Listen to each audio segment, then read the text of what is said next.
Hello folks, it is time for some more hobby nightmares. I hope you've had a good weekend and you're ready to go. It is Monday. Let's jump in, shall we? But if you like what I do, like the video, subscribe to the channel, all that fun stuff. I wonder if it lights up underneath the video now. It never used to do that on my videos, but there is a neat snazzy trick that YouTube does where it lights up the subscribe thing when I say subscribe. I don't know. Maybe it works, maybe it doesn't. Maybe check for me if you've got nothing better to do. Anyway, Jack says, "Hi North, it's Jack again. The guy who came last in a tournament and then broke their arms afterwards." I remember that one. Oh no. Dude. Oh, can you... It was like the wooden spoon treatment and then the guy just literally breaks his arm. My arm is much better now, and the files attached are the files that I sent in the last time. But they should be in the right format this time. Okay, let's have a look to see if you've done that. Just to make sure that I've got all of your... I think I do. Yeah? Yes, I do. Excellent stuff. Whoa, these models are good. Let's put them on. These models are great. I love these Tyranids, man. Excellent. In the right format as well. That's what we like to see. Yeah, I remember this one. Because I felt really bad because obviously you went through such a torrid time and you were like, oh, at least Lord's going to show all of my models. No, I didn't because they were in the wrong format. These do look good though. Let me just make sure that it's nice and... Cool, man. I like him. Dude, that's a really horrible fleshy colour in a good way. Do you know what I mean? Do you ever see, like, models where you're pretty certain that the person... I'm going to use this one because it's the best one that I got from him. But do you ever see those models where you're pretty certain, like, it's not a great paint job, but it works? You know? Loads of orc armies do this, where like, the paint job isn't quite right, but it works. That tail is disgusting. But the blending of the colours is so good on the flesh, it actually looks uber realistic. It's crazy. I'm going to leave that up. Anyway, let's carry on with your story, shall we? Alright. After hearing you read about the last story, I realised that it is actually a hobby nightmare, but the actual tournament itself was fun, so that's where I labelled it as a fun story. This story, however, is much funnier looking back at it now. For context, I live in a more rural area, so dangerous wildlife was relatively common where I lived. This includes snakes, which this hobby nightmare is largely about. It was Sunday, and I was enjoying having some hobby time and painting. One of my friends called me up to ask for my help in packing up boxes to move into the house, and of course, I agreed, and went over to his house to help him pack some boxes. You're a good man. This was about 2.5 to 3 hours long, and when I got back home, I noticed that one of my miniatures was missing from where I was painting it. I looked around and didn't find anything inside. I went out the back and saw a snake lying there in the process of vomiting up a Space Marine interceptor. Dude, you must live in Australia. This is the most Australian thing I've ever heard. Apparently, my white base coat painted Space Marine looked pretty tasty. After he threw it up, I put him back in the box and took him into the woods away from where I lived and set him free. I had a good laugh about it with my friends afterwards, and thank you for reading, Mr. North. Love your work and all you do for the community. Have a good one. Well, that was short and sweet, but that's got to be Australia. That's got to be Australia. Poor intercessor dude, and poor snake. Was it based? I don't mean did it have the correct political opinions. I mean, like, did it actually have, like, a round base in it? Because that would have been really hard to swallow. It's hilarious. Anyway, that Space Marine seems some stuff, man. Sarah is back, folks. And I wonder if Sarah's found herself a man yet. Sorry to rub salt in the wound, Sarah. But, I've been going to a local hobby store recently. Very good hobby store. Just Play in Liverpool. Very nice place. I highly recommend it. But like, there are certain times when I go in, and like, say, I'll think about people like Sarah and other people that I've heard about. Finding a man in the hobby is not that easy. And I look around and I go, yeah, this is. Sorry, lads. But I was there with my missus yesterday, playing a game called Duel, which is really cool. I do recommend it. It's a 2-player board game. We're sitting there playing, and the Magic the Gathering crowd starts coming in, right? And she starts to basically cover her nose. very subtly. She doesn't want to be rude to people, but she starts covering her nose. And I'm used to it, right? Worked in Games Workshop, worked in multiple hobby stores. Used to it. So I'm getting there, I'm going on my way, and she looks really uncomfortable. And by the time she gets out, she was like, oh, and I was like, what? She goes, it just stank. It was rank in there. And I didn't really notice it. I'm so used to it. But dude, looking around the room, I was like, yeah, this is like, if I was a woman in here and I wanted a boyfriend in the hobby, I wouldn't choose any of these dudes, and they'd probably blame me for it. That's how messed up it is, you know what I mean? They'd probably blame me. It's like, no, I blame the fact that you're not getting a shower. That's the main thing, you know, just be a man, step up, go to the gym, sort your life out. Again, not everybody can do that, obviously, and I'm not judging you if you can't, but at the same time, you have to recognise where your strengths and weaknesses are, do you know what I mean? I love the store though, really, really, really good store, and the 40k crowd, brilliant. And the Magic the Gathering crowd are quite nice as well. It was just like, you know, they kind of freaked out my missus with the smell. Anyway, she says, hello Northern Exile, it's Sarah again, and I hope you and your family are doing well. Yeah, everyone's fine, thank you. I have been re-listening to the stories I sent you with a certain somebody. I won't say who yet. Is it him? Is it the arm guy? McDreamy? Is it him? Alright. In my very first story, you said I had a story about when I was lectured by a Magic the Gathering guy on why I wasn't a feminist. And another story when somebody genuinely creeped me out. So, here is the first of those two stories. Hooray! Okay, cool. Some years ago, my friend Alan asked me to go with him to a party where a new Vampire the Masquerade session was starting. We're getting a lot of these Vampire the Masquerade ones coming in. It's cool. I had never played anything like this before, and I wasn't really keen. 1 second. But a week later, Alan had asked me out, and I turned him down. Oh, okay. I told him I still hoped we could be friends, though. I guess I wanted to show I was genuine about this, so I agreed to go. Alan and I had been friends for a while, and I didn't want the friendship to be spoiled. Okay. So Alan's asked you to go to Magic the Gathering, but a week earlier you told him you didn't want to go out with him romantically, and then you decided to go to Magic the Gathering just to make sure he knows you want to be his friend. Okay. Okay. Alan was quite happy, and he told me the first half of the night would be the RPG, and then more people would come around, and it would be more like a chilled hangout. Oh no, this was not my scene at all, but I was willing to try it for Alan. The day came and I picked Alan up. Alan had been messaging me all week about Vampire the Masquerade, the different classes, the kindred, the lore, how people will be dressing up, etc. He's thrown you in at the deep end, hasn't he? I did some research and decided I'd be a gangrel. This was long ago, so my apologies if I get some of the info wrong. I think gangrel were the savage, loner, only the strong survive types. They reminded me of the Strigoi from Warhammer Fantasy, and that really appealed to me. From memory, I wore dark grey jeans, black boots, a tattered old grey top, and I bought a cheap grey cloak from online. I made a clasp into a cloak using a plastic bone from a Halloween decoration. For a final touch, I got some flimsy, dirty claw fingernail-ons from my local dress store. Yeah, I got a little bit carried away. Dude, you went for it. You went for it. Well done. Well done. I was quite pleased with my costume, and by the time I was all dressed and I was looking forward to the evening. Alan got in my car and said, "Whoa," when he saw me, and I laughed with delight. Alan had on a dark suit, loose tie, and a red buttoned-up shirt. I've never seen him dressed kind of nice before, and he looked good. Hey. Alright. Having second thoughts, are we? We'll see. We drove to the house, and it was a nice, large place. Alan told me the 3 people playing rented it, so they had loads of games at night. We knocked on the front door, and somebody yelled at us to come inside. We walked into the main lounge room where the game was set up. There were 4 people there, 3 guys and a girl. The other girl is all thighs and boobs. That's a female.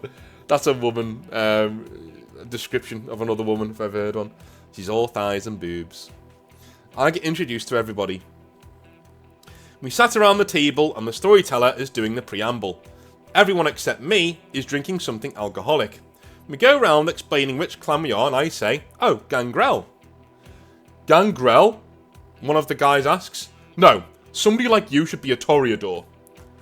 I like Gangrel. I replied. I can't really remember what my backstory was and or the characteristics were. I think I could communicate with animals. I used to live in the woods and was turned there, but I'd now come to the city so I could feed off of criminals and not innocents. Something like that, anyway. Okay, well that's the typical Gangrel story, yeah. You're somebody who likes living in the woods, you know? Yeah, go figure. Anyway, once all that was sorted, we started to play. It wasn't really my thing, but it still would have been okay if it wasn't for all of the sexual overlay all the time. Oh, it's one of those vampire groups. It's one of those vampire groups. Oh, God. Oh, dear. Okay, well, you knew it was coming, eventually. And the ironic thing about this kind of vampire group is nobody comes.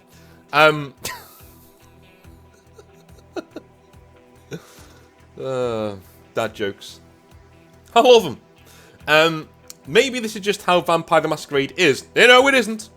I never played it again. But so much of what all the characters were doing was flirting with each other, trying to get me and the other girls' characters into an exploitative position, and doing unnecessarily horrible things to NPCs. Yeah, this is not how it's supposed to go, no. This is a group who've taken it completely... Remember the other week when I was talking about don't be a nice person, Vampire the Masquerade, you're playing it wrong? This is the other side of that. This is the opposite spectrum, right? Where you're just an absolute nightmare child to everybody around you, and you try and get other people... You use the game as an excuse to be creepy with the women at the table. I've seen this so many times, and it is the reason your pal North got out of Vampire the Masquerade in the local area. There were too many creeps. Just too many creeps. And vampires being vampires, some women would turn up. Because they think vampires are cool, and they want to just, you know, have a feminine role-playing session. Fine. You know? Cool.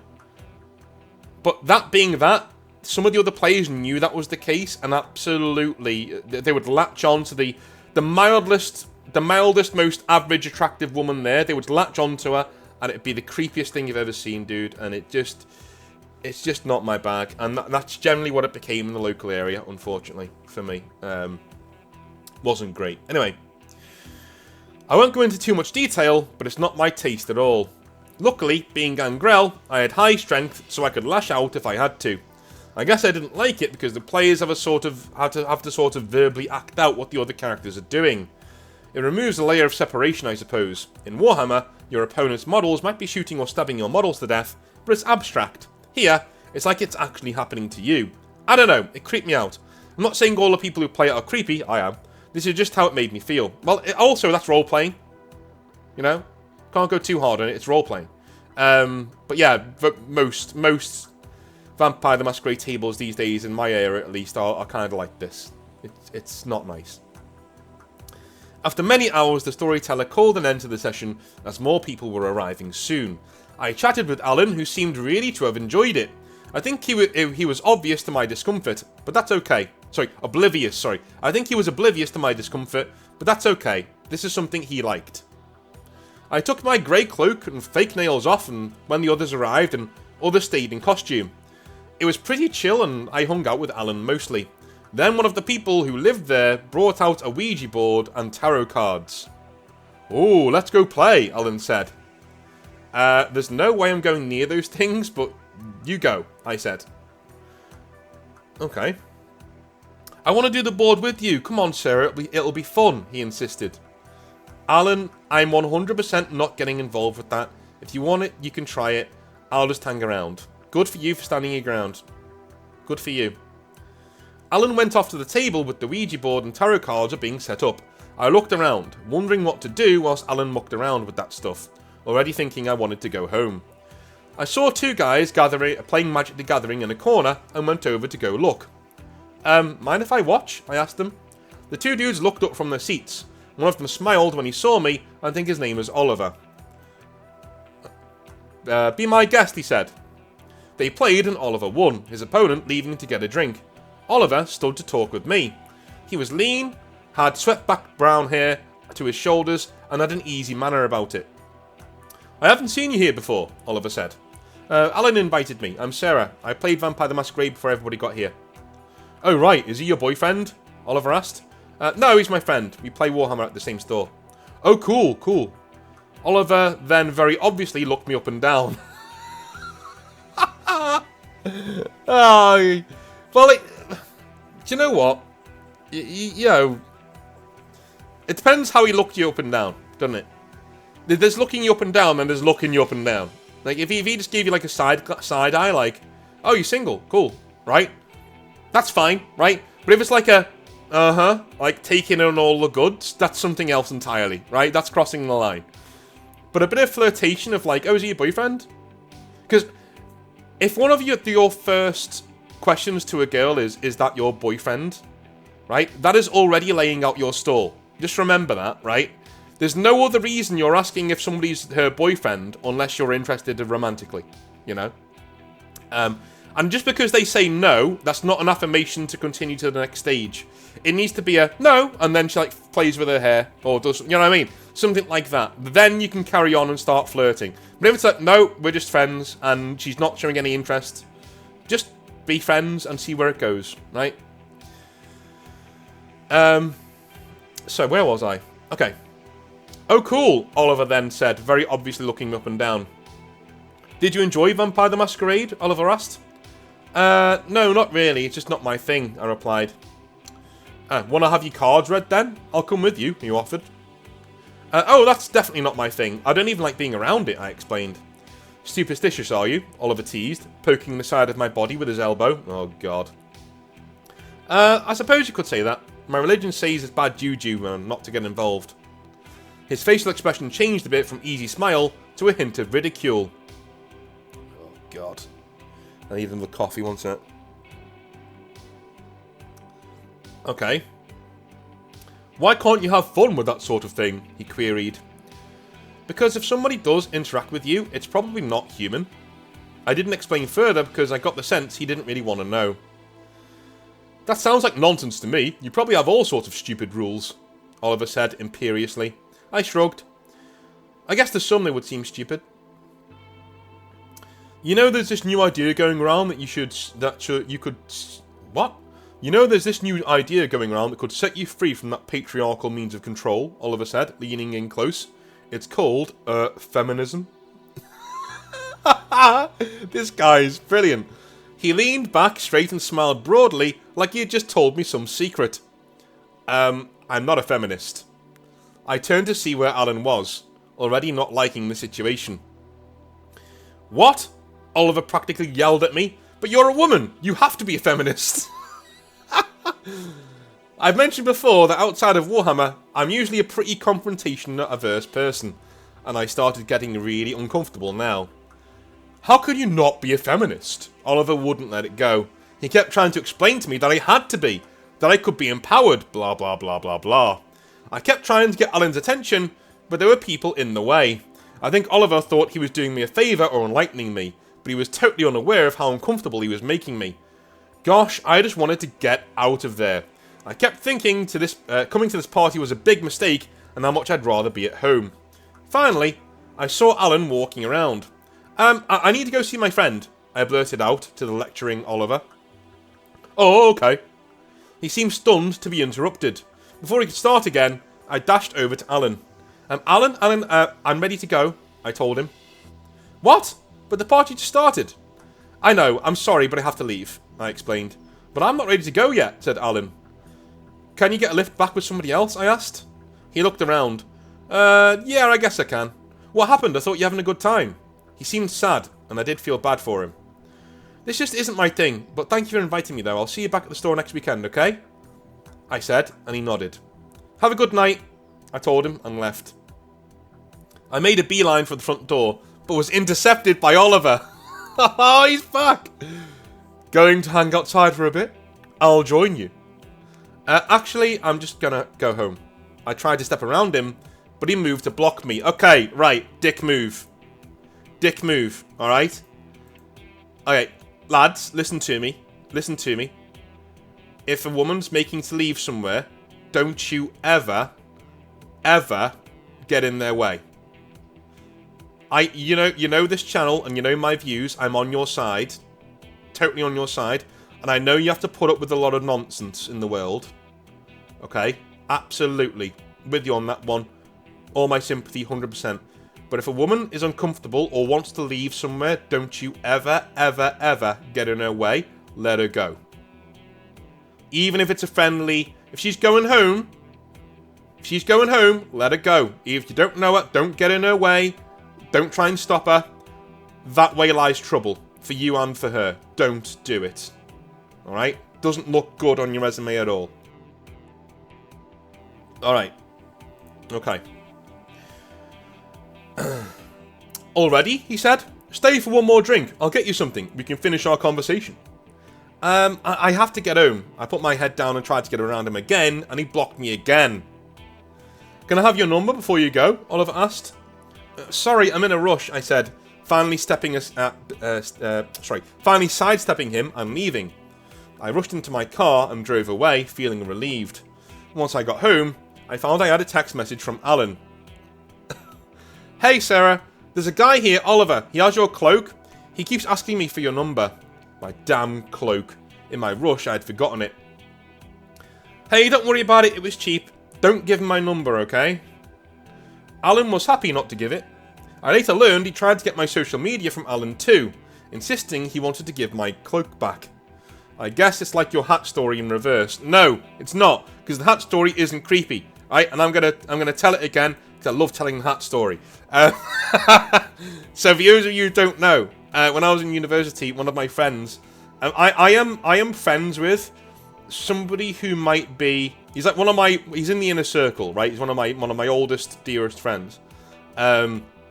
Basically brothers, right? And but he is basically a very large northern golden retriever of a man. Literally, you know, he just brilliant. Anyway, not that experienced with women, not a cry, right? Just is what it is. So we're in university, and we're there, and you know things are going okay, women and otherwise, and you know he's not gotten much success, you know. But there's this one girl who he's really, really, you know, holding a candle for, right? He really, really likes her, and you know, one night.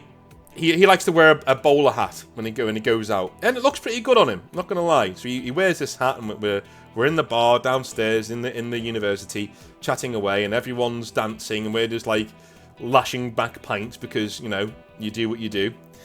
And I keep speaking to him, and I say to him, mate, you know, she comes around and she says, you know, wow, cool hat, you know, and he's like, oh, thank you, you know, that kind of a thing. And I was like, dude, this is perfect, right? That was a bit of a flirtatious, you know, nice hat. Why don't you take the hat and give it to her? You know, she can wear it around. That way, you know, you'll know, if you're a bit drunk later on, you'll know where she is to talk to her again. She's got the hat on. And you can ask for it back later on, and it's a good conversation starter. Yeah? No, can't be doing that. No. Bit cringe. I was like, well, this way you never get anywhere, right? So in the end, after several drinks, I decided to do it for him. So I get the hat from his head, and I go over to this girl, and I say, hey, you know, my friend over there said, you know, wear the hat for him. You know, you look better in it anyway. She's like, oh, he said that? Yeah, he said that. There you go. Whack the hat on. She's loving it. Walks around, you know, blows him a kiss. Walking around the place, brilliant. You know, I'm thinking, oh, cool. Anyway, we carry on drinking, and he doesn't get his hat back. So that's not the story though. So the story continues. So we finish there, and we go upstairs, and we're having we have a sleep, and then the next day he's downstairs, and he's like, oh, I need to get my hat back. And I said, what, you didn't get your hat back? He's like, no. That was the whole point to be giving it to her. I was like, yeah, but my nan got me that hat. I want that hat back. And I was like, all right, quite cool. Well, just ask her then. He was like, I can't. It's awkward now. Eventually, after a while, he picked up the courage to ask her for this hat back. And she ghosted him. Like, she didn't say anything. I think it was just a normal girl just not being very attentive of you know, the consequences of her actions with other people. You know, she was like, you know, 19, young woman.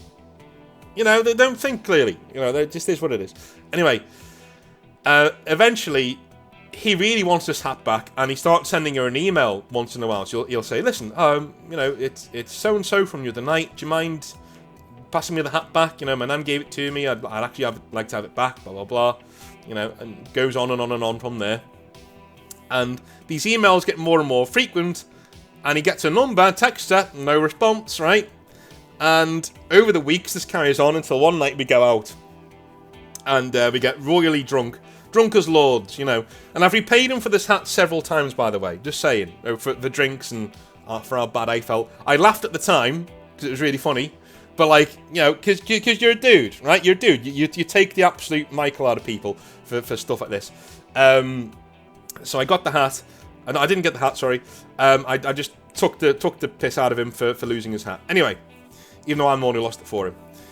We go out, we get drunk as lords, we go to bed, and then the next morning he's downstairs, and I come downstairs to the cafeteria, and he's like sitting there with his head in his hands, like, oh no. Like, what? Oh. I'm like, you okay, mate? He goes, no, I'm not. I was like, why? He said, I just wanted my hat, but oh. And he showed me this email chain that he'd done.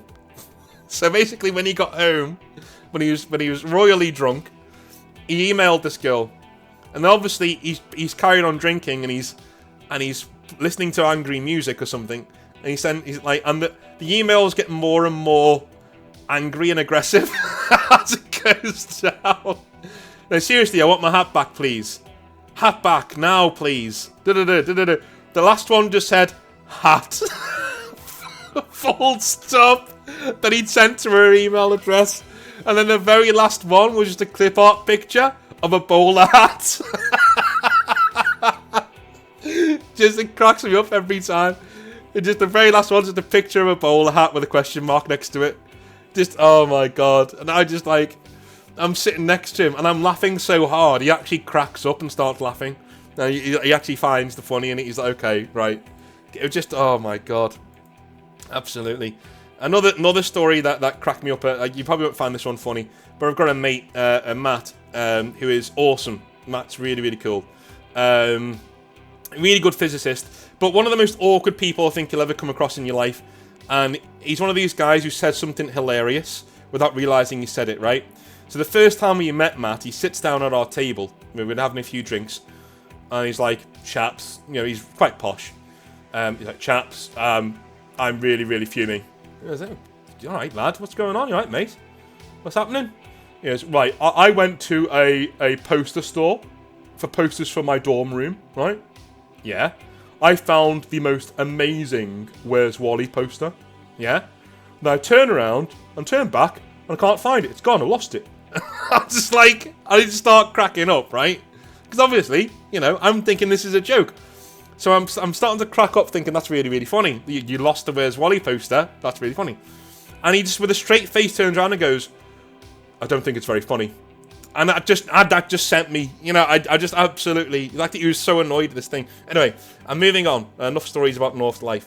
Anyway, Alan was happy not to give it. I later learned he tried to get my social media from Alan too, insisting he wanted to give my cloak. I guess it's like your hat story, but in reverse. No, it isn't, because my friend wasn't as creepy as this dude. After the experience, I never tried Vampire the Masquerade again. I'm sure there's plenty of fun normal sessions out there, but it left a bad impression on me, and I've never really veered from Warhammer since. Regards, Sarah. Alright, I wouldn't say Vampire the Masquerade is that bad. No. I mean, that's just me, though. In my local area, it is. It might have changed in the couple of years since I stopped playing, but at that time, it wasn't great. You know, it absolutely wasn't great, and that's a shame. Do you have a good Vampire the Masquerade group where you are? In the comment section, let me know, because I don't know, I find that very interesting. One thing is with Vampire the Masquerade that I always find is it's either all or nothing. You either have an amazing game and an amazing time, or it's cringe. There's no in between. Every other game out there you can have an in between session. Not with Vampire. It's one or the other. You know what I mean? Anyway, I love you all a long time. Have a wonderful, wonderful rest of your day. I'll speak to you tomorrow for some more 40k rantage, where we're going to be talking more about how 10th edition has gone, and we're going to get Maka back on soon to do his talk with him on what might bring him back to 11th edition when it comes out. I think that's going to be a long video. And this Thursday we're going to be doing a video with Amber King again Hal has graced us with our presence. We're going to be talking about some more chaos. Yes. And why he thinks it's a bit silly. But we'll get into that then. Anyway, love you a long time. Have a wonderful rest of your day. And I'll speak to you soon. Have a good one. Bye now.